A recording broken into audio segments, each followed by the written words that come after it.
নির্বাচন মিশের বাড়ি ধরে হচ্ছে, আমরা তো মেসমশাইয়ের কাছে গিয়ে কান মূল্য দিচ্ছি না বা আমরা কোনো অভিযোগ করছি না, ওদের কি হচ্ছে যে মেসমশাইরা বলছে মেসমশাই বলে কথা।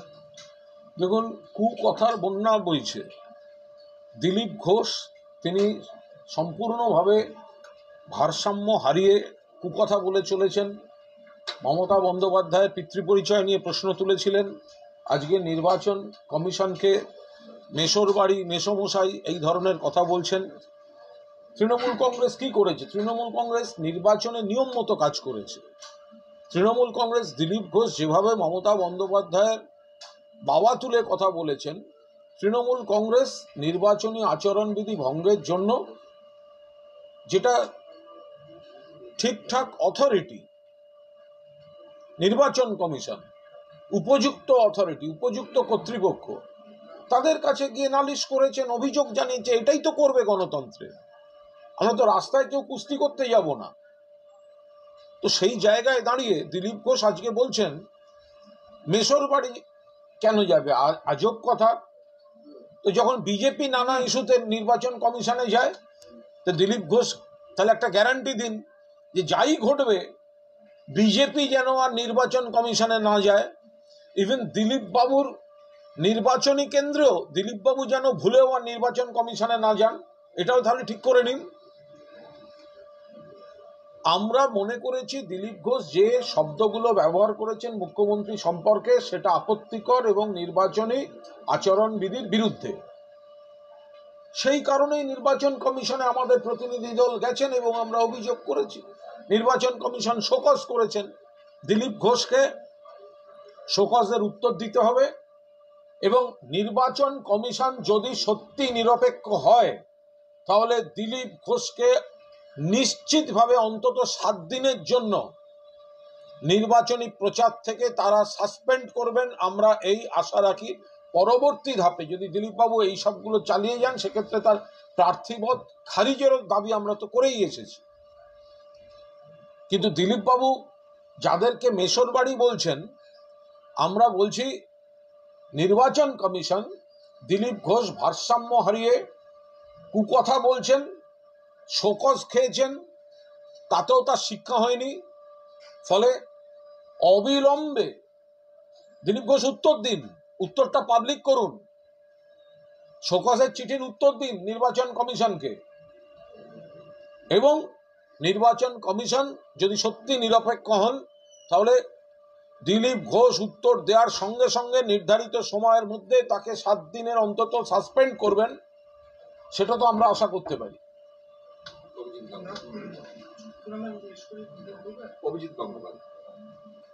দেখুন, অভিজিৎ গঙ্গোপাধ্যায় প্রাক্তন বিচারপতি, যিনি বিজেপির প্রার্থী, তিনি আজ বললেন, না দেখলাম একটা ভিডিও, মমতা বন্দ্যোপাধ্যায়ের তিনি মনে করছেন মৃত্যু ঘণ্টা বেজে গিয়েছে। অত্যন্ত আপত্তিকর কথা। এটিও নির্বাচনী আচরণবিধি ভঙ্গ এবং শুধু তাই নয়, বাংলার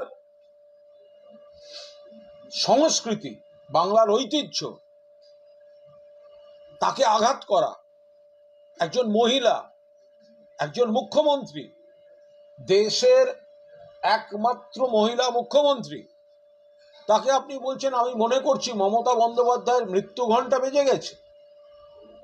দেখুন, মৃত্যু ঘণ্টা এই শব্দটা এর আগে বামফ্রন্টের জমানায় ব্রিগেড থেকে মমতা বন্দ্যোপাধ্যায় প্রয়োগ করেছিলেন। তফাৎটা কোথায় জানেন? তফাৎটা হচ্ছে মমতা বন্দ্যোপাধ্যায় বামফ্রন্ট সরকারের মৃত্যু ঘণ্টা বাজিয়েছিলেন, জ্যোতি বসুর মৃত্যু ঘণ্টার কথা বলেননি। এই রুচিশীলতা, এই সৌজন্য, এটা মমতা বন্দ্যোপাধ্যায় এবং তাঁর সৈনিকরা দেখিয়েছেন। বামফ্রন্ট সরকারের মৃত্যু ঘণ্টার কথা বলা হয়েছিল, ঢাকঢোল পিটিয়ে বলা হয়েছিল। এখানে যদি সরকারের বিরুদ্ধে কোনো লড়াই হয়, অভিজিৎ গঙ্গোপাধ্যায় তাঁর কথা বলতে পারেন, কিন্তু ব্যক্তিগতভাবে মমতা বন্দ্যোপাধ্যায়ের মৃত্যু ঘণ্টার কথা বলছেন। আরে অভিজিৎ গঙ্গোপাধ্যায়, শকুনের সাপে গরু মরে না। যাদের সঙ্গে মিশছেন, আমি বারবার বলেছিলাম যাদের সঙ্গে মিশছেন এই শুভেন্দু ভাইরাসটা গায়ে লাগাবেন না।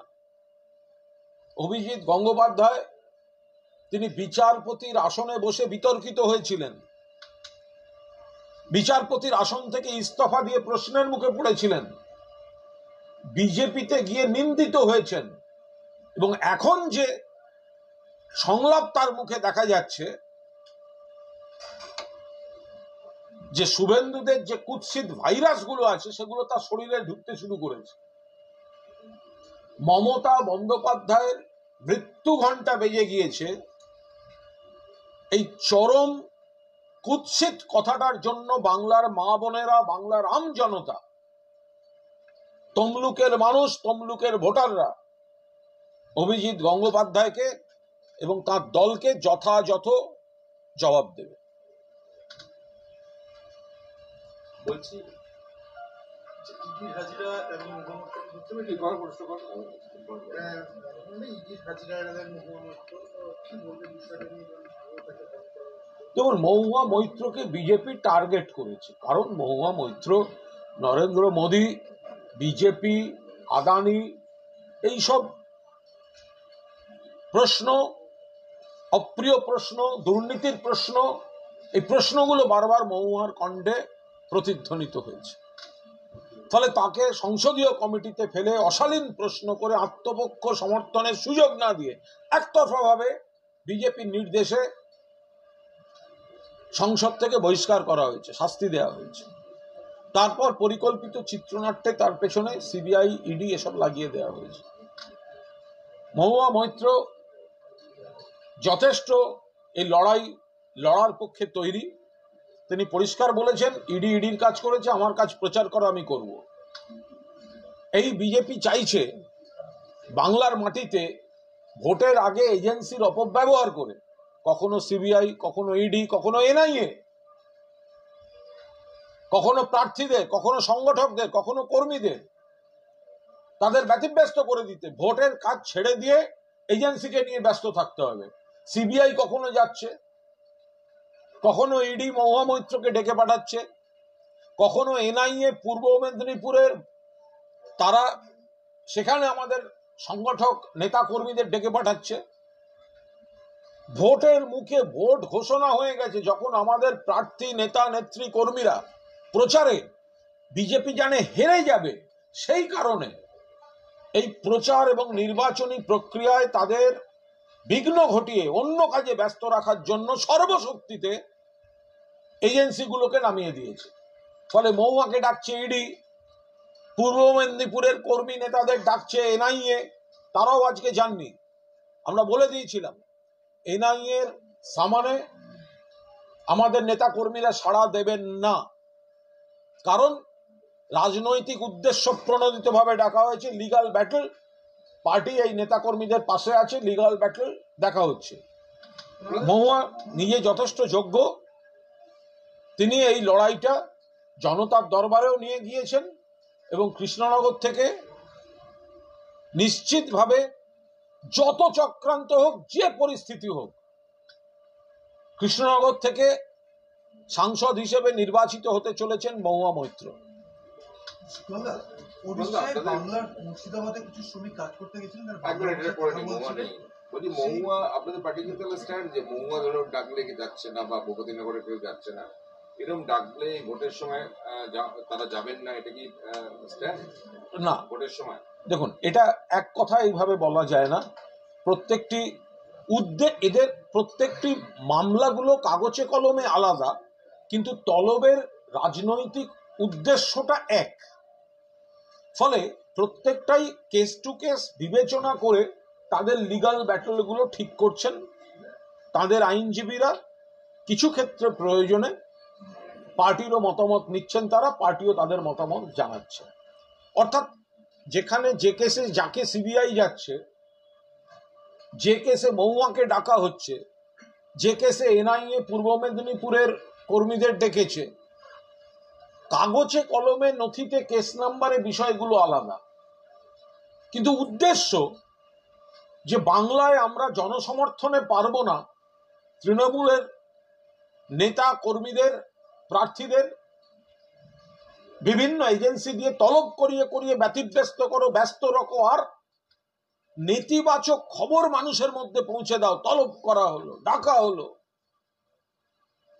ফলে আমরাও, তারা রাজনৈতিক উদ্দেশ্য প্রণোদিত ভাবে ডাকছেন, আমরা আইনকে সম্মান দিয়েও এর রাজনৈতিক প্রেক্ষিত মাথায় রেখে পরবর্তী পদক্ষেপগুলি সিদ্ধান্ত নেব।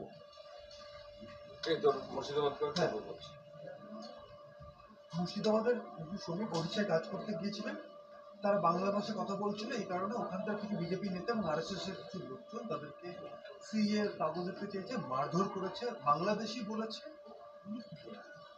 আমরা এই ঘটনার তীব্র নিন্দা করছি। ভিন রাজ্যে কাজ করতে গিয়েছেন, বাংলায় কথা বলছেন, বাংলা ভাষা ব্যবহার করেন, আর সেই বাংলা শুনে সেখানকার বিজেপি আরএসএস এর লোকজন বলছে কোন ভাষায় কথা বলছো, বাংলা।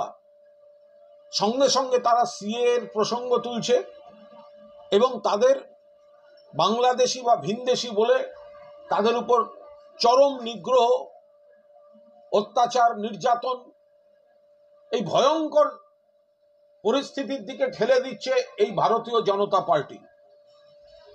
মমতা বন্দ্যোপাধ্যায় সরকার, দায়িত্বশীল সরকার, মানবিক সরকার, এই নির্যাতিতদের পাশে আমাদের প্রশাসন থাকছে। কিন্তু বিজেপি এই সিএ এর নাম করে সম্পূর্ণ একটা আতঙ্ক, মিথ্যাচার এইসব করে এই বিপদগুলোকে ডেকে আনছে। এবার অন্য রাজ্যে কে বাংলায় কথা বলছেন, তো বাঙালি বাংলায় কথা বলবে না, বাংলায় কথা বললেই তাকে বাংলাদেশি বলে দেওয়া হবে, তো আজব কথা। বিজেপি আর আরএসএস এর কর্মীরা সারা ভারতে ঠিক করে দেবেন যে বাংলায় কথা বললেই তাদের উপর মারধর করে তাদেরকে পাঠিয়ে দেওয়া হবে? এসব কি চলছে? আমরা তীব্র বিরোধিতা করছি।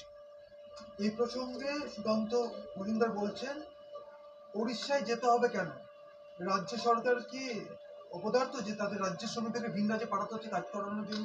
এই সুকান্ত মজুমদার, এই ভদ্রলোক রাজনীতিতে একটা ট্রেনি রাজনীতিবিদ, দেশের ইতিহাস, ভূগোল ইনি কিছুই জানেন না। এটা চিরকাল হয়ে এসছে। বাংলার কিছু মানুষ অন্য রাজ্যে কাজ করতে গেছেন, আর সুকান্ত বাবু দেখতে পান না, চোখে দেখতে পান না যে অন্য রাজ্য থেকেও অনেক মানুষ বাংলায় এসে কাজ করেন? এটা একটা চিরাচরিত প্রথা। বাংলার মানুষ কেন অন্য রাজ্যে কাজ করবেন, এই কথাগুলো অত্যন্ত বোকা বোকা। বাম জমানা থেকে বহু বাইরে কাজ করছেন, সংখ্যাটা ক্রমশ এখন কমছে, কারণ এখানে কর্মসংস্থানটা বাড়ছে। কিন্তু অন্য রাজ্যের মানুষ তারা বাংলায় কাজ করছেন না। বাংলায় বিহারের মানুষ নেই, বাংলায় রাজস্থানের মানুষ নেই, বাংলায় উড়িষ্যার মানুষ নেই। সুকান্ত বাবুরা কি বলতে চান? আপনাদের জন্য বাংলা ভাষা যারা ব্যবহার করছে তাদের নিরাপত্তা বিঘ্নিত হচ্ছে অন্য রাজ্যে। বাংলায় কথা বললে বাঙালিদের আপনারা সিএ দেখতে চেয়ে আপনারা বাংলাদেশি বলে আক্রমণ করছেন। আর এটা একটা কথা, বাইরে যেতে হবে কেন? আরে কেউ বেড়াতে গেলেও তো বাংলায় কথা বলতে পারে। বাংলায় কথা বলা অপরাধ? বাংলায় কথা বললে বিজেপি বিচার করবে? আপনার দলের, এই সুকান্ত মজুমদারের দলের কতগুলো নেতা অন্য রাজ্য থেকে এসেছেন, তাদের দল থেকে বের করে দিতে পারবেন? আপনার দল থেকে, বিজেপি থেকে? তাহলে বড় বড় কথা কিসে? আজকে সায়রা আলিম প্রচার করতে গিয়েছিলেন অভিষেক বন্দ্যোপাধ্যায়ের কাছে, সেখানে 144 ধারা রয়েছে বলে পুলিশ তাদের বাধা দেয়, এ নিয়ে তারা প্রতিবাদ করছে। যে জায়গাটায় আইনে কোনো বাধা আছে সেটা পুলিশ জানিয়েছে, খুব স্বাভাবিক ব্যাপার। যদি কোনো নিরাপত্তার প্রশ্ন থাকে তো সেই অংশটা নিশ্চিতভাবে পুলিশ তাদের জানাবে, তাদের জানিয়েছে। এবার তারা নির্বাচন কমিশনে গেছেন, তো ভালো কথা। নির্বাচন কমিশন রাজ্যে জানালে, রাজ্যকে জানালে, পুলিশকে জানালে পুলিশ নিশ্চয়ই তাদের বক্তব্য জানিয়ে দেবেন। আর ওই ওইটুকু জায়গার বাইরে দক্ষিণ কলকাতায় অনেক জায়গা আছে, অনেক জায়গা পাবেন তো 3% ভোট, 2% ভোট সিপিএম। তো কষ্ট করে এইসব ভাবে সস্তা প্রচারে ঢুকে লাভ কি আছে?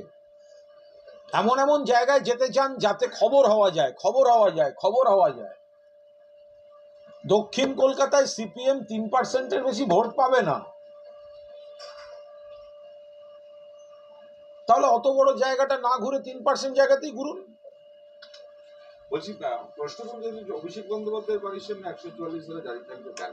এর আগে ডিএ মিছিলের সময় হাইকোর্টের অনুমতি নেওয়া নিতে হয়েছিল। মানে অভিষেক বন্দ্যোপাধ্যায়ের বাড়ির সামনে 144 ধারা জারি। আমি কোনো নির্দিষ্টভাবে কার বাড়ি কি বাড়ি এসবের মধ্যে যাচ্ছি না। যেখানে পুলিশ যে জায়গাটিতে মনে করছে সেই জায়গাটায় আচমকা কোনো অঘটনের আশঙ্কা আছে, শত্রুপক্ষের টার্গেট, সেই জায়গাটায় অনেকে নাটক করতে যেতে পারে, অনেকে হামলা করতে যেতে পারে, তো সেরকম কিছু জায়গা নিরাপত্তাজনিত কারণে প্রশাসন কিছু ব্যবস্থা রাখে। কারোর যদি আপত্তি থাকে সে নিয়ম মাফিক সেই আপত্তি জানাবে। কিন্তু যে জায়গাটায় প্রশাসনের চোখে স্পর্শকাতর বলে মনে হবে, সেই জায়গাটা টার্গেটেড বলে মনে হবে, অন্য রাস্তা থাকলেও ওই রাস্তা দিয়ে কাউকে মিছিল করতে হবে, কারণ ওই বাড়িটাই হচ্ছে টার্গেট। এতেই তো আরো বেশি করে প্রমাণ হচ্ছে যে ওই বাড়িটার চারপাশের নিরাপত্তাটা বেশি জরুরি। এদের আচরণেই তো প্রমাণ করে দিচ্ছে। সিপিএম প্রার্থী 3% ভোট পাবে না, তার ওখানে প্রচার করতে যেতে হবে। আরে 3% ভোট পাবেন না আপনারা, 3% জায়গায় ঘুরুন, 97% জায়গায় আপনার না ঘুরলেও চলবে। কেন যেতে হবে না? ওইখানে গেলে আপনি প্রচার পাবেন। আপনি ওই জায়গাটায় গিয়ে অমুক ব্যক্তির সঙ্গে আপনার নাম জোড়ালে, ওই জায়গাটায় ঢুকলে, পুলিশ বাধা দিলে আপনি প্রচার পাবেন। আপনি প্রচারের জন্য করছেন। আরে 3%-এর ক্যান্ডিডেট, তার আবার বড় বড় কথা। 3% এর ক্যান্ডিডেট সিপিএম এর, 3% ভোটের ক্যান্ডিডেট, তার আবার 30 মণি কথা। বলছি বসিরহাটের বিজেপি প্রার্থী এই সন্দেশখালীর বাসিন্দা রেখা স্বাস্থ্যসাথী কার্ড নিয়ে আপনারা বক্তব্য রাখছেন, এবং পাল্টা অমিত মালব পোস্ট করে বলেছেন যে তৃণমূলের একটা নিম্ন রুচি করেছে। দেখুন, এটা তো পরিষ্কার কথা যে বসিরহাটের যিনি বিজেপি প্রার্থী হয়েছেন তিনি তো রাজ্য সরকারকে ভালো বলে মনে করেন। ভালো সরকার, ভালো সরকার, ভালো স্কিম, সেই স্কিমগুলো তিনি তার এবং তার পরিবারের মঙ্গলে কাজে লাগান। তা তিনি যদি মনে করতেন যে এই স্কিমগুলো ভালো নয়, তাহলে তো সেই স্কিমগুলোর মধ্যে তিনি ঢুকবেন কেন? এটাই তো কন্ট্রাডিকশন। বিজেপি বলে রাজ্যের স্কিম ভালো নয়, আর বাংলার মানুষ মনে করেন রাজ্যের স্কিমগুলো ভালো। মমতা বন্দ্যোপাধ্যায়ের স্বাস্থ্যসাথী, মমতা বন্দ্যোপাধ্যায়ের অন্যান্য স্কিম ভালো। তো বিজেপি মনে করে ভালো নয়, তাহলে বিজেপির লোকেরা করবে না। বিজেপি মনে করে তাতে কাজ হয় না, করবে না। যারা মনে করেন রাজ্য সরকারেরটা ভালো, তারা করেছেন। তাহলে রাজ্য সরকারেরটা ভালো বলে মনে করবেন, আবার রাজ্য সরকারের বিরুদ্ধে বিজেপির উৎসাহে পা দিয়ে সেখানে গিয়ে প্রতিদ্বন্দ্বী বিজেপির হয়ে প্রতিদ্বন্দ্বিতা করতে যাবেন। এই কন্ট্রাডিকশনটাই আমাদের বক্তব্য। না না, এটা একদম এখানে খুব স্পষ্টভাবে কথা। মমতা বন্দ্যোপাধ্যায় কোনো বৈষম্য করেন না বিজেপির মতো, যে পশ্চিমবঙ্গে হেরেছি বলে পশ্চিমবঙ্গ টাকা পাবে না। মমতা বন্দ্যোপাধ্যায় এটা করেন না। মমতা বন্দ্যোপাধ্যায় যারা যে এলাকাতে তৃণমূল পিছিয়েও আছে, সেই এলাকাতেও পর্যাপ্ত পরিমাণ টাকা পৌঁছে দেন এবং সকলকে সেই সুফল পেতে দেন। প্রশ্নটা হচ্ছে from the point of view of concern person, যে আমি যদি বিজেপি হই তো আমি তো মনে করব এই স্কিমগুলো ঠিক নয়, তাহলে আমি নেব না।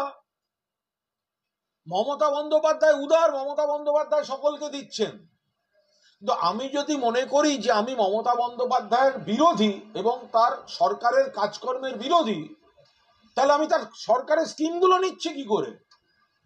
মমতা দি তো উদার বলে দিচ্ছে, তৃণমূল তো উদার বলে দিচ্ছে, সরকার তো নিরপেক্ষ বলে দিচ্ছে। কিন্তু আমি তখনই সেই স্কিমটা নিচ্ছি যখন আমি মনে করছি সরকারের এই স্কিমটা ভালো। এটা তো অ্যাপ্রিসিয়েশন অফ গভর্নমেন্ট, মমতাদির সরকারকে।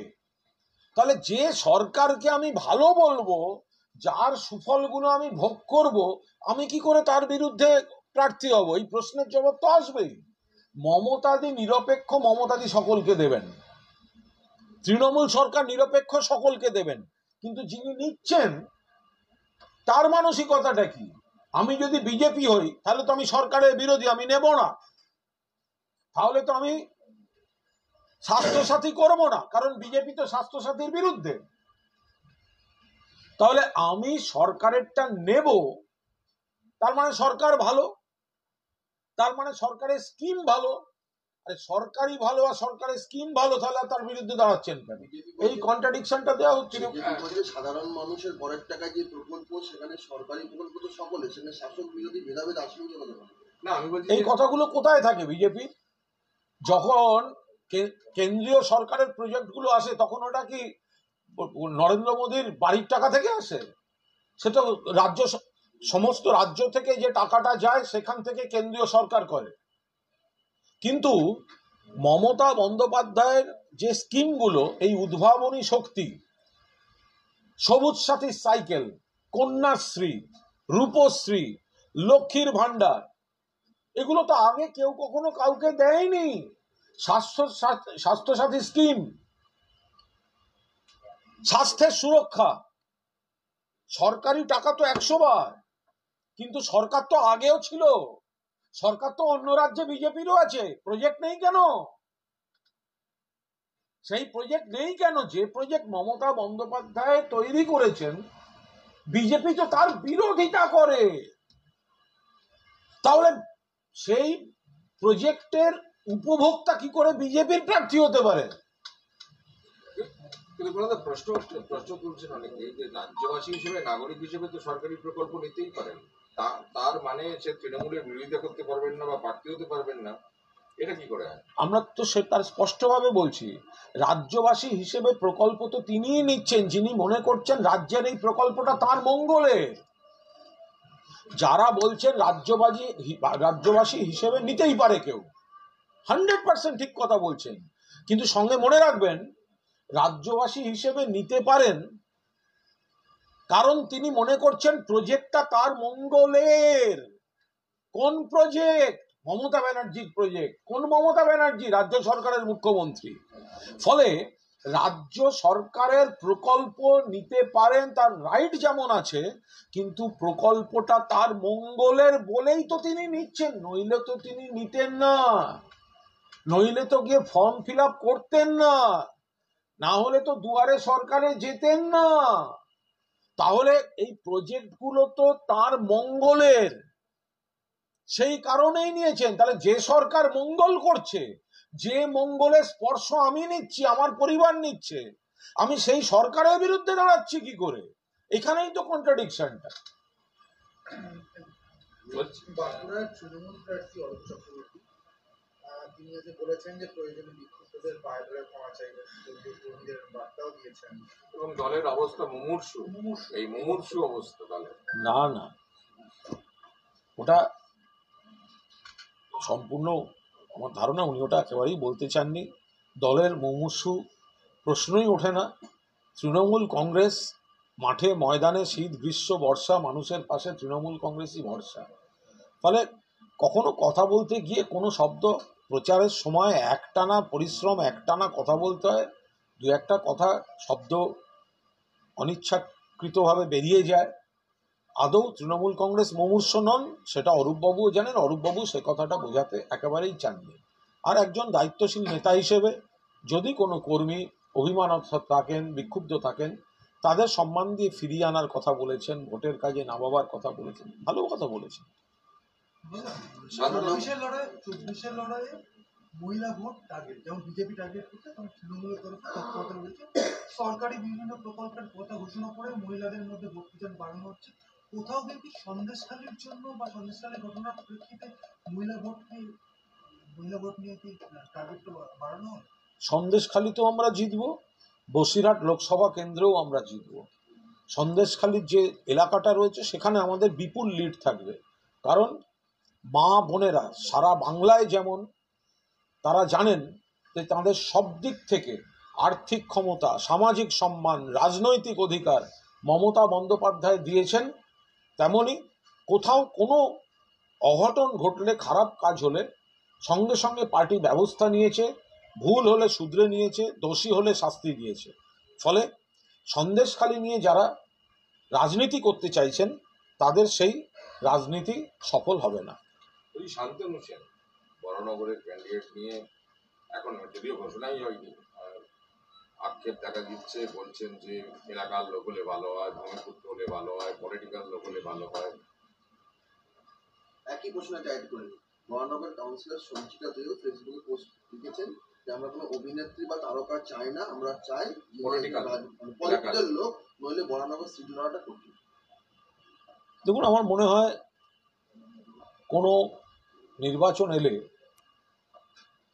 প্রার্থী যখন চূড়ান্ত হওয়ার বিষয়টি আসে সেটি শীর্ষ নেতৃত্বের উপরই ছেড়ে দেওয়া ভালো। শীর্ষ নেতৃত্ব সমস্ত দিক বিচার বিবেচনা করে তারা প্রার্থী ঠিক করবেন এবং সেই প্রার্থী হবেন মমতা বন্দ্যোপাধ্যায়ের প্রার্থী, যার প্রতীক হবে ঘাসের উপর জোড়া ফুল। নিশ্চিতভাবে রাজনৈতিক সংগঠক কর্মীরা সুন্দরভাবে রাজনীতি করেন, আবার পাশাপাশি এমন একাধিক উদাহরণ আছে যেখানে অন্য জগৎ থেকে আসা কোনো বিশিষ্ট নাগরিক, তারকা বা অন্য পেশার মানুষ তারাও কিন্তু অত্যন্ত দক্ষতার সঙ্গে সংগঠনে মিশে যান এবং সাধারণ মানুষের কাজ করেন। ফলে প্রার্থী কোনো নির্বাচন বা উপনির্বাচনে বাছাই করতে গেলে তার সংশ্লিষ্ট অনেকগুলো দিক বিশ্লেষণ করতে হয়। আমার মনে হয় মমতা বন্দ্যোপাধ্যায়, অভিষেক বন্দ্যোপাধ্যায় সহ শীর্ষ নেতৃত্বের উপর আস্থা রাখা ভালো। তারা যে প্রার্থী দেবেন, যিনি প্রার্থী হবেন, দল যথাসময়ে ঘোষণা করবে এবং যে দুটি উপনির্বাচন আছে সেখানে মমতা বন্দ্যোপাধ্যায়ের দুজন প্রার্থী বিপুল ভোটে জয়যুক্ত হবে। শান্তনুর বক্তব্য, তার আক্ষেপ, এখন কারুর ব্যক্তিগত কোনো আক্ষেপ, সবাই মানুষ, ফলে আবেগ কারুর থাকতে পারে, আক্ষেপ থাকতে পারে, কিন্তু এটাও ঠিক যে সকলের সব ইচ্ছা সবসময় পূরণ করা সম্ভব হয় না। এটা কোনো দল বলে শুধু নয়, এটা সমাজের সব ক্ষেত্রে, সব পেশায়, সব পদের ক্ষেত্রে প্রযোজ্য। বেছে নিতে হবে হয়তো একজনকে, সেখানে ইচ্ছুকের সংখ্যা হয়তো 4, কিন্তু বাঁচতে তো হবে শেষ পর্যন্ত একজনকে নেতৃত্ব দিয়ে। ফলে কারুর ইচ্ছে থাকাটা দোষের নয়, আর দলকেও পূর্ণ স্বাধীনতা দেওয়া উচিত। শ্রেষ্ঠতম বা যোগ্যতম প্রার্থীকে দল শীর্ষ নেতৃত্ব বেছে নেবে। ইন্ডিয়া এমপ্লয়মেন্ট রিপোর্ট 2024-এ বলা হয়েছে যে দেশে এই মুহূর্তে বেকারদের মধ্যে 83% হচ্ছে যুবক যুবতী এবং তারা শিক্ষিত। মোদী যখন 2014 সালে ক্ষমতায় এসেছিলেন বলেছেন তার বছরে আমরা এই বিষয়টা কিন্তু 2-3 দিন আগেই বলেছি যে মোদির গ্যারান্টি কর্মসংস্থানেও পুরোপুরি ফেল করেছে। এই যে কর্মসংস্থান বা চাকরির সমস্যা, আজ থেকে 10 বছর আগে যখন বিজেপি প্রথমবার নরেন্দ্র মোদী এসেছিলেন তখন বলেছিলেন বছরে 2 কোটি চাকরি, সেই হিসেবে 10 বছরে 20 কোটি নতুন চাকরির কথা, সেটা তো হয়ইনি। উল্টে আরও সংস্থা বন্ধ হয়েছে, শিল্পে রুগ্নতা এসছে, কর্মী সংকোচন হয়েছে, বেতন সংকোচন হয়েছে, ছাঁটাই হয়েছে, বেকারত্ব বেড়েছে, হু হু করে বেড়েছে। ফলে অল্প বয়সীদের মধ্যে, যুবকদের মধ্যে বেকারত্বের হার মোদি জমানায় একটা উদ্বেগজনক জায়গায় গেছে। বলে রাখা ভালো, বাংলায় কিন্তু গোটা দেশের গড়ের থেকে উল্টো ছবি। বাংলায় কিন্তু কর্মসংস্থানের হার বাড়ার ছবি, আর গোটা দেশে মোদির নেতৃত্বে তারা যুবকদের কর্মসংস্থানে চূড়ান্ত ব্যর্থ, বেকারত্বের হার ক্রমশ বেড়ে যাচ্ছে। বলছি, দেশের প্রধানমন্ত্রী, দেশের অর্থমন্ত্রী অর্থ সংকটে ভুগছেন, তাই লোকসভা ভোটে লড়তে পারছেন না। নির্মলা সীতারামন বলেছেন যে তাকে প্রস্তাব দেওয়া হয়েছিল অন্ধ্রপ্রদেশ বা তামিলনাড়ু থেকে, কিন্তু সেই প্রস্তাব তিনি ফিরিয়ে দিয়েছেন, কারণ টাকা নেই তার কাছে। দেখুন, দেশের অর্থমন্ত্রী নির্মলা সীতারামন, তাকে আমি পূর্ণ শ্রদ্ধা জানিয়েই বলছি যে তিনি সম্ভবত ঠিক কথা বলছেন না। তার কারণ বিজেপি হচ্ছে ধনীতম দল, নির্বাচনী বন্ডেও সব থেকে লাভবান হচ্ছে ভারতীয় জনতা পার্টি।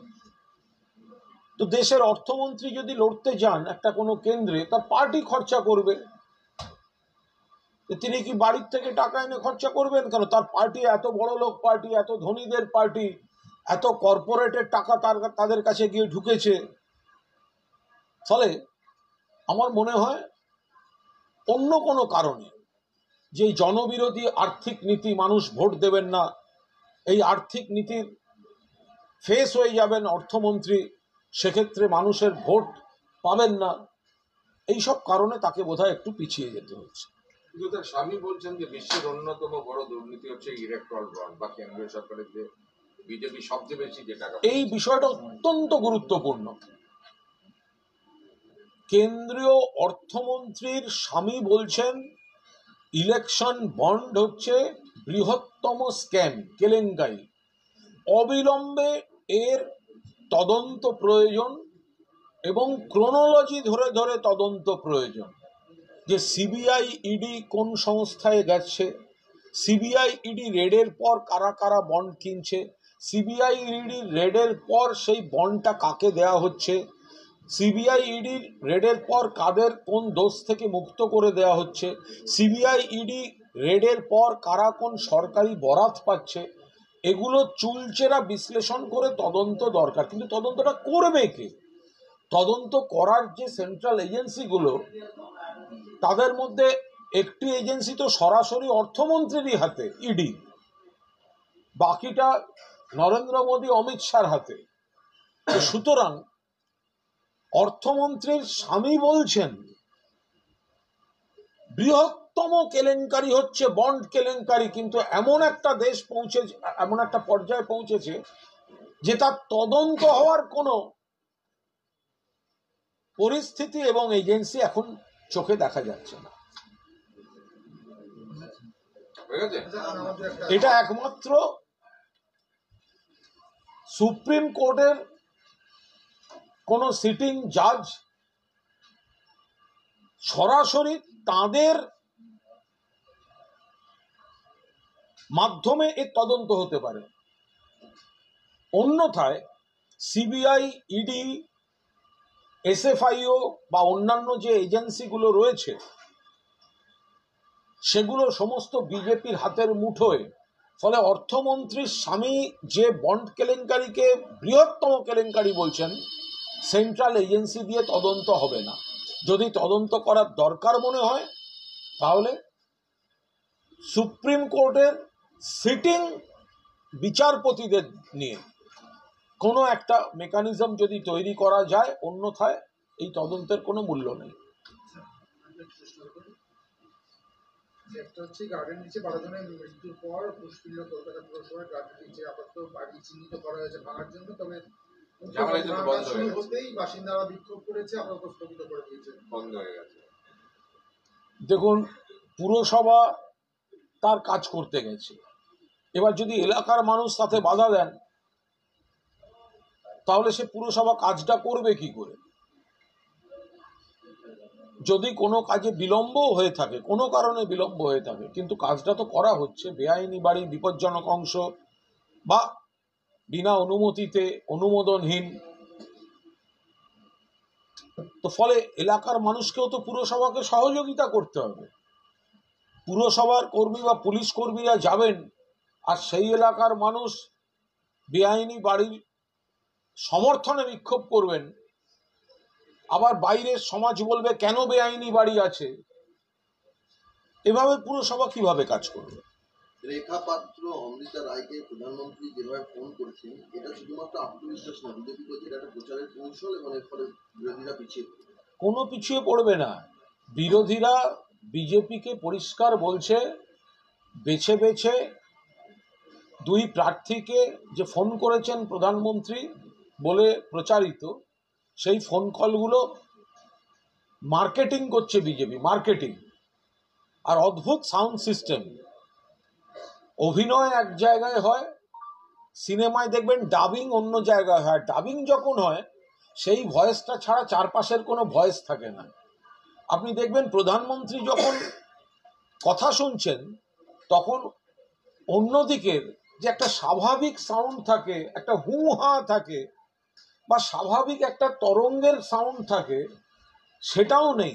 একটা অপূর্ব ডাবিং করার পরিবেশে একটা কল। আমরা শুধু বলছি, মণিপুরের মা বোনেদের ফোন করেছেন প্রধানমন্ত্রী, একটু কল ছাড়ুন। মণিপুরের মা বোনেদের একটু কল ছাড়ুন। গুজরাটের বিলকিস বানু ধর্ষণের অভিযোগ, পরিবারকে খুনের অভিযোগ, 11 জনকে জেল থেকে ছেড়ে দিলেন আপনারা, সুপ্রিম কোর্ট আবার ঢোকালো বিলকিস বানুকে। একটা ফোন করুন নরেন্দ্র মোদী। এবং সাক্ষী মালিক, সোনার মেয়ে সাক্ষী মালিক, তারা অভিযোগ করেছিলেন বিজেপি এমপি ব্রিজভূষণ তাদের শ্লীলতাহানি করেছে। সাক্ষী মালিককে একটা ফোন হোক, তো বিজেপি এই কল রেকর্ডগুলো একটু ফাঁস হোক, দেখি শুনি। আজকে তৃণমূল কমপ্লেন করেছে ইলেকশন কমিশনকে এই প্রধানমন্ত্রী এবং অমৃতা রায়ের এগেনস্টে, মানে যেভাবে টাকা দেওয়ার কথা বলেছেন বা যেভাবে এইসব কনভারসেশন প্রকাশ হয়েছে। না, উনি তো ফোনের মধ্যে যে কথাগুলো বলেছেন ওটা তো নির্বাচনী আচরণবিধির বিরুদ্ধে। উনি হঠাৎ বলছেন 3000 কোটি টাকা ইডি যেগুলো পশ্চিমবঙ্গে অ্যাটাচ করেছে সেগুলো সাধারণ মানুষকে দেয়া হবে। সম্পূর্ণ ভাঁওতাবাজি, সম্পূর্ণভাবে ভাঁওতাবাজি। এক, তাহলে এখনই দিলেন না কেন? আপনি বলছেন পরের সরকার এলে ভেবে দেখবে, কেন আপনার এখন সরকার দিল না কেন? দুই, আপনি বলছেন দরকার হলে নতুন আইন তৈরি করবে, মানে কি? এখন যে আইনগুলো আছে তাই দিয়ে দেননি কেন? 3 নম্বর হচ্ছে, কাকে টাকা ফেরত দেবেন, কোন টাকাটা ফেরত দেবেন? যেগুলো সাবজুডিস, ইডি অ্যাটাচ করা মানেই টাকাটা ইডি বা রাষ্ট্রের হয়ে গেল তা কিন্তু নয়। ইডির অ্যাটাচমেন্ট, ইডি মামলার একটা ফেজ, মামলাটা কিন্তু কোর্টে চলছে। কোর্টের চূড়ান্ত ফয়সালায় যদি ইডি জিতে যায় এবং যার কাছ থেকে টাকাটা নেওয়া হয়েছে তিনি বা সেই কোম্পানি হেরে যায়, তাহলে এই টাকাটা সরকার কি করবে তাদের এখতিয়ারে পড়ছে। তার আগে পর্যন্ত যতক্ষণ সাবজুডিস কেস, আপনি এই টাকাটায় হাত দিতে পারেন না, এই টাকাটা আপনি কোনো অবস্থায় বন্টন করতে পারেন না। ফলে আগাগোড়া একটা আজগুবি বিষয় নিয়ে এই কথাটা কোথা থেকে আসতে পারে? লোকসভা নির্বাচনের ক্ষেত্রে অভিষেক বন্দ্যোপাধ্যায় ডায়মন্ড হারবার, ফলতার পর বিষ্ণুপুর যে বিধানসভা কেন্দ্র আছে সেখানেও তার দলীয় কর্মীদের লিডের টার্গেট বেঁধে দিয়েছে।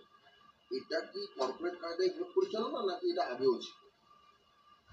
ভোটের ইতিহাস থেকে, যতদিন থেকে পৃথিবীতে ভোট শুরু হয়েছে, আপনি আমায় বলুন কোন প্রার্থী বা কোন দলনেতা মিটিং করে বলেছে লিড চাই না, আমাকে হেরে যেতে হবে? কে বলেছে? আমার একটা নাম বলুন, আমি তারপরে উত্তর দেবো। লিড দেবে, টার্গেটের সংখ্যাটা বেড়ে যায়। কি টার্গেটের সংখ্যা? কোন টার্গেটের সংখ্যা? আমরা পরিষ্কার বলে এসছি অভিষেক বন্দ্যোপাধ্যায় ডায়মন্ড হারবারে 4 থেকে 5 লাখ ভোটে জিতবেন। টার্গেটের সংখ্যার কি আছে? যে প্রার্থী তিনি বলছেন যে সরকার এত কাজ করেছে, এমপি এত কাজ করেছে, ফলে মানুষ যত বেশি ভোট পাওয়া যায় তত ভালো। এ তো স্বাভাবিক ব্যাপার। যে দল কাজ করেছে, যে দল সারা বছর মানুষের সঙ্গে থাকে, তার দলনেতা যিনি নিজেও প্রার্থী তিনি তো এই কথাই বলবেন। আমরা তো বারবার বলছি বুথ পিছু অন্তত 50% ভোট, প্রত্যেক বুথ পিছু সারা বাংলায়। ফলে আমরাই যদি 50-51% পেয়ে যাই বুথ পিছু, আরো বাড়বে সেটা। তাহলে বাকি কে কি পেলো আমাদের কিছু যায় আসে না, আমরা বিপুল ভাবে জিতবো। বিজেপির ক্যান্ডিডেট পাচ্ছে না, তারা সব বলছে আমরা হারতে রাজি আছি, তা সত্ত্বেও একটা টিকিট ফিকিট নিয়ে ওই গোষ্ঠী পাবে না, এই গোষ্ঠীর জন্য হয়তো কে হারবে তাই নিয়েও গোষ্ঠীবাজি চলছে। মামলা সেটা হচ্ছে এই যে 100 দিনের কাজের মজুরি বৃদ্ধি হয়েছে, সেখানে একটা ভারসাম্য দেখা যাচ্ছে, কোথাও দেখা যাচ্ছে 10% বৃদ্ধি হয়েছে। টাকাটা কোথায়? বেঙ্গলের ক্ষেত্রে 5%। আরে টাকাটা কোথায়? বাংলাকে তো একে বৈষম্য, তার মধ্যে বাংলার টাকাটা কোথায়? যে টাকাটা দিচ্ছে না সেই টাকাটা ক% বাড়াচ্ছে তো পরের ধাপ। আগে গত 3 বছরের অভিষেক বন্দ্যোপাধ্যায় এতদিন ধরে চ্যালেঞ্জ করে রেখেছেন, শ্বেতপত্র প্রকাশ করতে পারলো না। এখন যে টাকাটা বাড়াবার কথা বলা হচ্ছে, প্রথমত বৃদ্ধিতে বাংলাকে বঞ্চিত করা হচ্ছে, আর দ্বিতীয়ত বঞ্চিত করেও টাকাটা তো দিতে হবে। সে টাকাটা কোথায়? কেন্দ্রীয় সরকার টাকাটা দেওয়ার নাম উচ্চারণ করছে না। এত % বাড়াবো, এত % বাড়াবো। আবার বাড়ানোর ক্ষেত্রেও দেখা যাচ্ছে যে বাংলার থেকে অন্য রাজ্য বেশি, বাংলাকে সেখানেও বঞ্চনা, আর টাকাটা দেওয়ার কোনো নাম করছে না।